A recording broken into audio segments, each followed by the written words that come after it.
Jadi ini klasifikasi bandar udara berdasarkan kegiatan operasional dan kapasitasnya. Jadi ada yang A, tipe A, dan tipe B. Ya. Tipe A itu dari sisi kegiatan operasionalnya, dan tipe B dari sisi pelayanannya. Ya. Jadi dia bandar udara yang tipe A1 semakin besar gitu ya kapasitasnya, dia semakin di atas ya. Jadi A1 itu yang paling besar, B1 juga yang paling besar. Bentar. Kemudian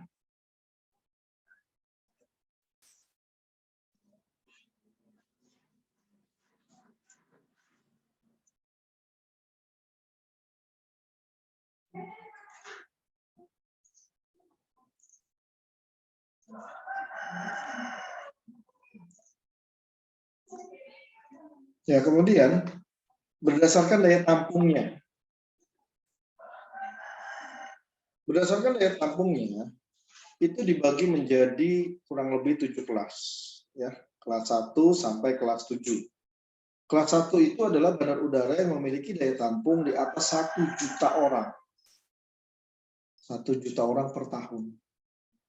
Adi Sucipto ya, sebelum pandemi itu kapasitasnya atau jumlah penumpangnya itu sudah di atas 5 juta.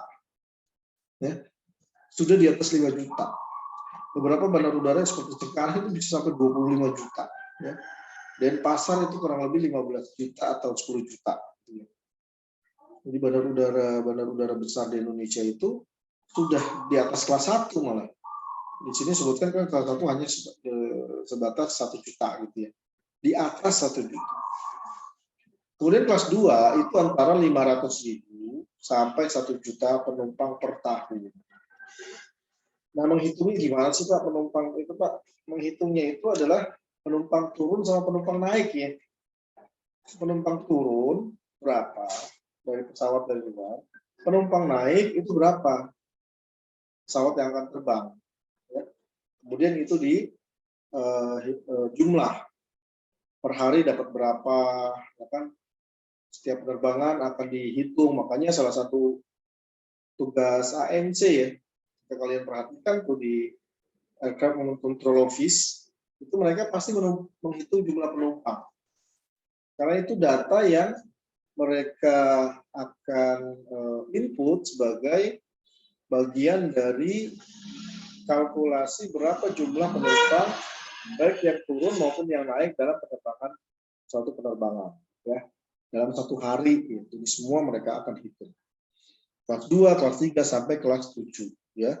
Nah, kelas 7 ini yang jumlah penumpangnya kurang dari 25.000 pax per tahun ya, termasuk yang paling kecil lah. Ini yang perintis. Bandar udara itu yang penting ada, tidak diperuntukkan untuk kegiatan komersial, lebih diperuntukkan untuk membuka isolasi suatu daerah yang tertinggal menjadi daerahnya lebih berkembang. Itu fungsinya bandara perintis. Jadi bukan untuk mendapatkan profit atau keuntungan sebagaimana bandar udara besar yang lain. Gitu ya. Kemudian menurut ukurannya, ini menurut ukurannya nih berdasarkan juga dari Kemenhub juga nih, cuma nomornya saya berapa lupa ya. Yaitu ada yang disebut dengan bandar udara kecil. Apa itu bandar udara kecil? Bandar udara kecil itu dicirikan ya. Yang pertama itu punya hubungan apron dengan terminal penumpang sederhana. Jadi apron sama penumpangnya tuh simple aja. Begitu gate langsung ke apron gitu ya. Jadi nggak pakai garbarata, nggak pakai service road yang besar gitu ya, enggak. Langsung aja apron, langsung terminal. Kemudian fasilitas-fasilitas penumpang berada dalam satu zona terpusat ya. Jadi dia satu bangunan aja itu di situ semua ada orang di situ ya. Kemudian tersedia fasilitas bongkar muat apron, terminal penumpang, jalan dan parkir penumpang. Ya, jadi walaupun bandar udaranya kecil, tapi dia untuk proses bongkar muat apron tetap harus ada. terminal penumpangnya itu tetap harus ada. Kemudian jalan dan parkirnya juga tetap harus ada, karena penumpang menuju ke sana itu perlu akses, ya kan? Perlu fasilitas. Kalau dia nggak ada fasilitas, dia nggak mau ke sana, kan? Gitu.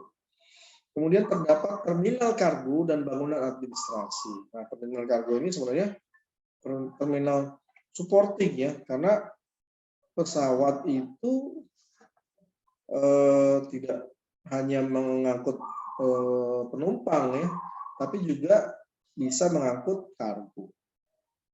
Kemudian tersedia alat bantu navigasi ya, minimum ada alat bantu navigasi, entah itu VOR, DB atau ALS yang lain. Tapi kalau ALS terlalu lengkap ya, enggak, biasanya nggak pakai ALS.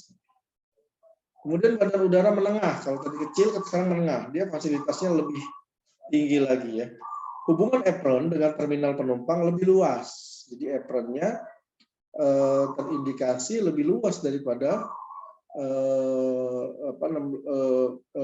bandar udara yang sederhana tadi, yang kecil tadi ya. Jadi apronnya luas, terminal penumpangnya lebih luas. Kemudian fasilitas-fasilitas penunjang ya, itu memiliki zona sendiri-sendiri. Ya, jadi kalau tadi kan satu terminal ya kan hall besar itu aktivitas semua ada di situ gitu ya, check in di situ, gate juga dekat situ, arrival dekat situ, jadi campur aduk kayak pasar ya. Kalau yang menengah ini dia sudah lebih tertata, jadi ada zona untuk keberangkatan, ada zona untuk kedatangan ya kan, di keberangkatan dibagi-bagi lagi, ada gate, ada check in dan seterusnya. Kemudian tersedia fasilitas bongkar muat apron, terminal penumpang, jalan, dan parkir penumpang. Ada juga di sini menara kontrol atau ATC ya. GSA, Ground Service Equipment. Nah, walaupun GSA-nya ada, tapi walau ya masih sederhana begitu ya, GSA-nya tetap ada. Tapi masih dalam kategori sederhana karena pesawat yang handling itu juga pesawat yang sederhana, yang di bawah kelasnya dari pesawat besar ya, pesawat menengah narrow body sampai light. Kemudian ada kantor pemadam kebakaran PPK ya. Kemudian ada juga fasilitas bahan bakar. Kemudian terdapat terminal kargo internasional dan fasilitas hanggar. Jadi yang menengah ini itu juga mempersiapkan atau melayani kargo secara lebih terfokus ya. Mereka sudah mencoba untuk mendapatkan muatan barang itu untuk pengiriman ke luar negeri gitu ya. Kemudian juga mereka mulai merintis adanya hanggar ya. Hanggar itu kan untuk perawatan ya, maintenance pesawat ya, entah itu pesawatnya rusak atau pesawatnya sedang ditambah equipmentnya, ditambah oli dan seterusnya, itu di hanggar gitu ya. Yang ketiga yang namanya bandar udara besar. Nah, bandar udara besar ini bentuk bangunan dan apron sudah kompleks ya. Sudah kompleks, sudah rumit, sudah complicated ya, sudah detail ya. Mana apronnya, mana terminal buildingnya itu berbeda gitu ya. Selain fasilitas yang terdapat pada bandar udara menengah, juga tersedia smooth taxiing dan apron taxiway ya. Jadi smooth taxiing itu antara wilayah runway dengan wilayah parking stand itu dibuat menjadi lebih mudah, jalurnya lebih mudah ya. Jadi aktivitas dari runway ke apron maupun dari apron ke runway itu lebih mudah. Kemudian adanya fasilitas-fasilitas pendukung seperti hotel, shopping center dan lain-lain. Nah itu juga ada ya.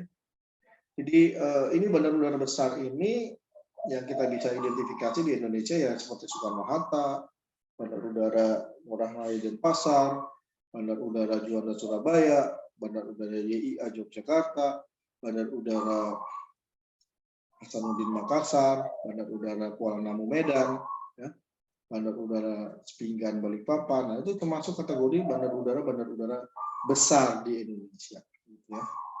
Karena mereka kalau yang di internasional ya contoh paling mudah adalah apa? Changi, ya. Changi Airport, ya. Changi Airport itu adalah bandar udara dengan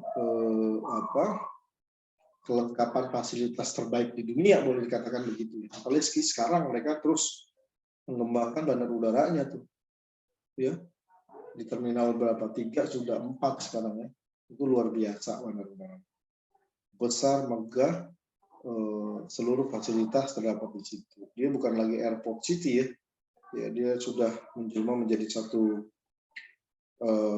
kekuatan tersendiri itu bandar udara. Karena seluruh aktivitasnya benar-benar didukung, disupport oleh pemerintah secara totalitas. Oke. Kemudian ada juga berdasarkan statusnya. Nah, berdasarkan statusnya itu bandar udara mengacu pada Permenhub KM nomor 04 tahun 92. Ya. Di KM nomor 4 tahun 92 itu dibagi-bagi menjadi beberapa bagian berdasarkan statusnya. Yang pertama itu bandar udara internasional. Ada kata-kata bandar udara internasional, itu yang paling sederhana mengidentifikasinya adalah adanya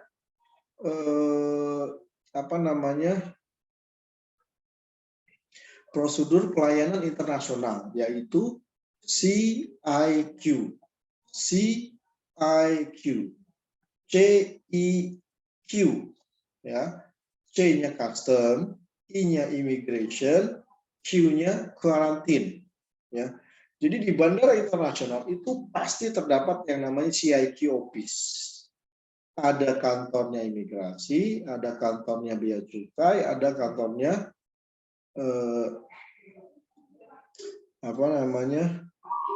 ini custom, ya, custom kepabeanan, ya.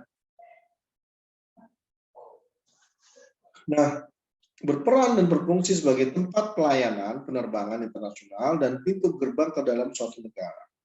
Bandar udara ini memiliki prosedur pelayanan yang berlaku secara internasional dengan proses kedatangan dan keberangkatan penumpang yang meliputi bea cukai, keimigrasian, dan karantina. Ini yang tadi saya katakan sebagai CIQ, Bandar Udara Internasional.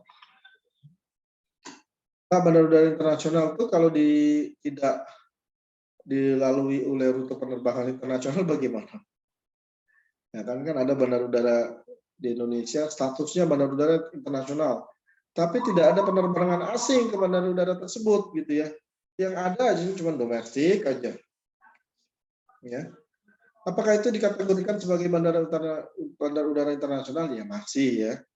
Masih bisa dikategorikan sebagai bandar udara internasional. Itu mungkin masalahnya karena Ireland melihat tempat itu lebih profit, sehingga dia cari tempat yang lebih yang bisa lebih profit, dipindahin lah pesawatnya gitu.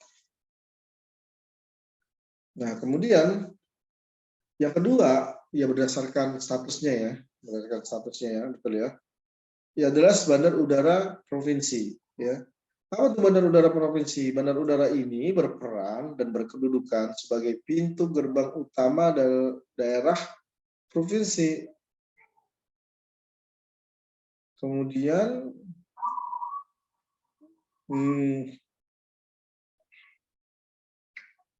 di mana ia melayani jalur penerbangan domestik dan internasional, tidak dapat menerima kedatangan keberangkatan yang tidak terjadwal. Ya, jadi dia umumnya nih kalau yang bandar udara provinsi ini schedule aircraft, ya, bukan non schedule ya, atau charter, ya. Charter itu susah karena dia mengurusnya mungkin yang belum bisa gitu. Kemudian yang ketiga itu bandar udara perbatasan, ya. Jadi ada yang internasional, ada yang provinsi, kemudian ada yang perbatasan, yaitu bandar udara yang karena letak dan kedudukannya pada suatu daerah atau dari suatu wilayah yang berdekatan dengan negara tetangga. Dia wilayahnya itu berdekatan dengan negara tetangga. Ini disebut sebagai bandar udara perbatasan. Dekat perbatasan dia posisi.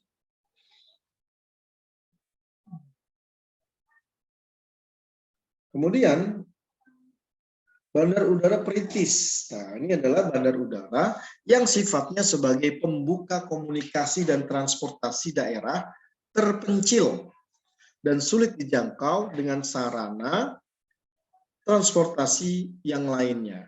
Sifat bandar udara ini darurat dan terbatas fasilitasnya. Biasanya sering dijumpai di daerah pelosok, ya.